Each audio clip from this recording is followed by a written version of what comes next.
ஆரோக்கியமான செய்தி நேரம் என்ற நிகழ்ச்சியோடு இணைந்திருக்கிற தேவ பிள்ளைகள் யாவருக்கும் இயேசு கிறிஸ்துவின் இனிய நாமத்தினால் எங்கள் அன்பின் வாழ்த்துக்கள். இந்த நாளிலும் கர்த்தர் நம்மோடு இடைப்படுகிற வார்த்தை சகரியா 10:12. நான் அவர்களை கர்த்தருக்குள் பலப்படுத்துவேன்.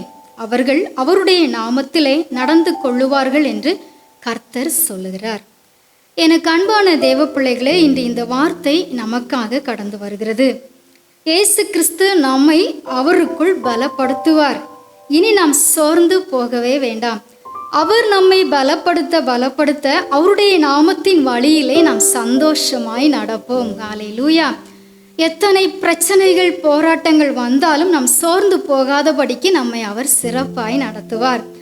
அப்போஸ்தலர் 1ஆம் அதிகாரம் 8ஆம் வசனத்திலே சொல்லப்பட்டபடி, பரிசுத்த ஆவி உங்களிடத்தில் வரும்போது நீங்கள் பலனடைந்து எருசலேமிலும் யூதேயா முழுவதிலும் சமாரியாவிலும் பூமியின் கடைசி பரியந்தமும் எனக்கு சாட்சிகளாய் இருப்பீர்கள் என்றார். ஹல்லேலூயா.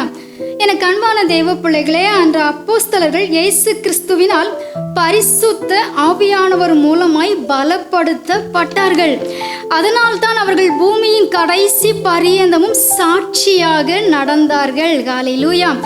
நம்முடைய வாழ்க்கையிலுமே பரிசுத்த ஆவியானவர் மூலம் நாம் கர்த்தருக்குள் பலப்படுத்தப்படும் போது கடைசி வரை நாம் அவருக்காக சாட்சியாக வாழ முடியும்.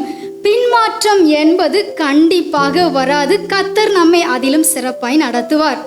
ஒவ்வொரு நாளும் பரிசுத்த ஆவியானவர் மூலம் பலப்படுத்தப்பட சாட்சியாக வாழ நாம் தினமும் தேவ சமூகத்திலே கருத்தாய் போய் ஜெபிக்கும் போது எந்த இடத்திலும் எந்த ஒரு காரியத்திலும் அவருடைய நாம மகிமைக்காக நம்மை உயர்த்தி கனப்படுத்துவார்.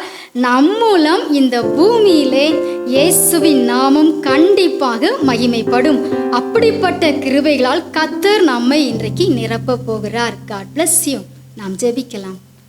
நன்றி சொல்லுகிறோம் பரிசுத்த ஆவியானவரே, நீர் எங்களை உமக்குள் பரிசுத்த ஆவியானவர் மூலமாய் பலப்படுத்தி இந்த பூமியின் கடைசி பரியந்தம் உமக்காக நாங்கள் சாட்சியாய் வாழ எங்களையும் எங்கள் குடும்பங்களையும் நீங்கள் தெரிந்து கொண்டதற்காக ஸ்தோத்திரம்.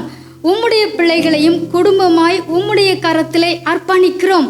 உம்முடைய பிள்ளைகளை பொறுப்படுத்திக் கொள்ளும், ஆசீர்வதியும். இயேசுவின் நாமத்தில் ஜெபிக்கிறோம் எங்கள் நல்ல பிதாவே. ஆமேன்.